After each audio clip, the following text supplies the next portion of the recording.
Oke, di sini saya akan melakukan cara simple untuk analisa atau trade dengan asisten trading ini.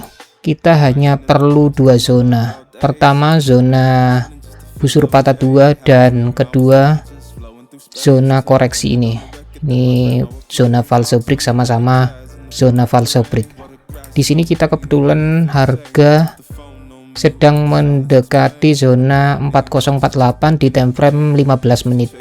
Selama harga tidak close di atas busur patah 2, maka saya akan sell.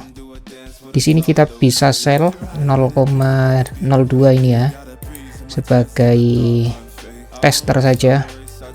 4047 saya melakukan sell, kemudian kita pakai SL di sekitar 50 pips, 40.53. Untuk awal menggunakan indikator atau asisten trading ini, pertama kita bisa pergi ke file, open data folder, kemudian MQL5, taruh di export, pastekan di sini ya, pastekan di sini, ingat-ingat namanya, kemudian tinggal drag saja seperti ini.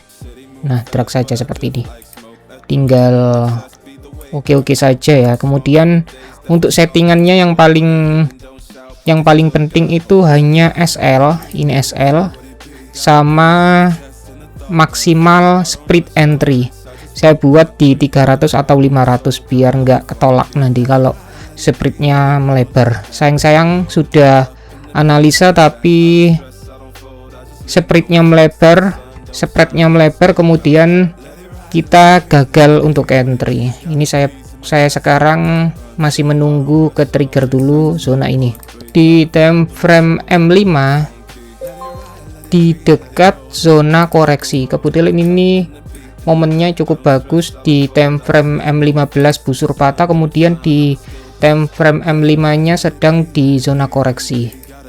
Meskipun nanti seumpama nanti di FOMC pakai indikator ini, kita bisa pakai H1 atau H4. Jadi misal sekarang ini jam 01 dini hari misalnya ya, pergi saja di H1, kemudian tandai busur patah 2 misalnya, busur patah 2 ini misalnya, kemudian koreksi, pasang saja di sana. Analisa berdasarkan zona jenuh atau false break. Ini zonanya di sini. Kita bisa lihat, ini bisa kita lihat zona AI-nya. Zona AI-nya di sini ada kumpulan HTF atau resisten di zona dekat 4748 ini ya. Kemudian ini doji sekarang berada di zona doji. Yang pasti ini di atas H1 ya. Di atas H1.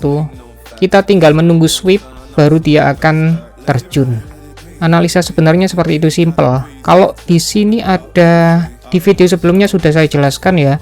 Ini mode malas. Harus diaktifkan dulu Fibonya, baru mode malas aktif. Di sini ada busur patah 2 4048. Kita juga bisa langsung sell, seumpamanya ini kita sell. Ini sudah 30 pip. Kita bisa sell sekarang. Dengan risk ratio 1:2. Kita TP-nya di sini untuk scalping. Kita juga bisa mengatur TP di time frame yang lebih kecil, misal H3 atau maksud saya M1, M3 dan M1. Ini M3-nya kan arahnya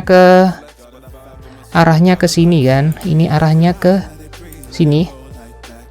Arahnya ke koreksi. Arahnya ke retrace 1. Arahnya ke sampai super jenuh. Tapi kita ambil secukupnya saja. Di sini sudah di bawah dari trendline, dan kemudian dia ini sedikit turun. Sudah 10 pipan. Simpel saja seperti itu. Ini untuk ini update terbaru ya. Tapi sama saja, update terbaru saya buat ini confluence. Confluence itu pertemuan dari M15 ke M30 atau bersilang M15 ke koreksi, busur patah ke koreksi, atau sebaliknya. Ini sudah terjun, kita hanya menunggu busur patah saja, busur patah 2 atau koreksi. Kemudian ini kalau seperti ini nggak ada, misal kok nggak ada ini ya, sebentar saya hapus semua. Ini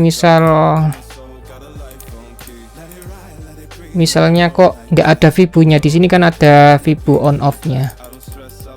Maksud saya pakai on off ini biar kita bisa tetap analisa manual, misal H4 di zona resisten, memang resisten, kita berada di zona pullback, kan seperti itu. Jadi kita off kan dulu biar nggak mengganggu. Untuk trend line-nya kan hanya menggambar cuma 2 aja, tidak cukup untuk mengganggu kan. Ini M15 nya. Oke, kita tunggu sampai TP terdekat 1:2. Ini scalping ya, 1:2 otomatis di sini. Ini RR kita bisa ubah atau 1:5, terserah lah. Ini sebenarnya sudah kesentuh ya itu tadi ya. Ini sudah kesentuh, ini 4748 ini. Kita lihat lagi ya. Ini sekitar inilah. Kalau ini misal close di atas, otomatis dia akan menggambar lagi. Ini valid, Fibu expired, valid, batal jika lebih besar daripada busur panah 2 4048. Jadi lebih besar dari 4048 dia akan terus uptrend. Tapi di kondisi sekarang ini masih kemungkinan untuk kembali lagi ke bawah, membuat lower low atau lebih bawahnya lagi, karena kita bisa lihat di M3 ya tadi ya, M3 ada sinyal ini, M3 atau M1 tadi market sedang membuat apa ini, lower high kemudian lower low. Oke, di sini sudah berjalan sekitar 20 pip. Market terus turun, terus terjun payung. Kita bisa minimize juga agar lebih rapi, tampilannya lebih rapi. Oh ya, untuk masing-masing kegunaan Fibu ini sebenarnya di sini kan area tengah. Misal kalau ini patah ke atas ini dan ke bawah, artinya strukturnya memang lagi naik. Kita bisa menunggu di zona tengah ini, di zona tengah. Kita bisa menunggu di zona tengah ini, misal ini ya, di H1, dan pergi ke M15 untuk mencari zona-zona lainnya. Misal ini ya. Nah, ini kita bisa menunggu di sini kan. Itu misalnya jadi multi time frame. Oke, sekian penjelasan singkat saya ini, semoga bermanfaat. Ini langsung zero floating ya, menjemput 1:2. Wassalamualaikum warahmatullahi wabarakatuh.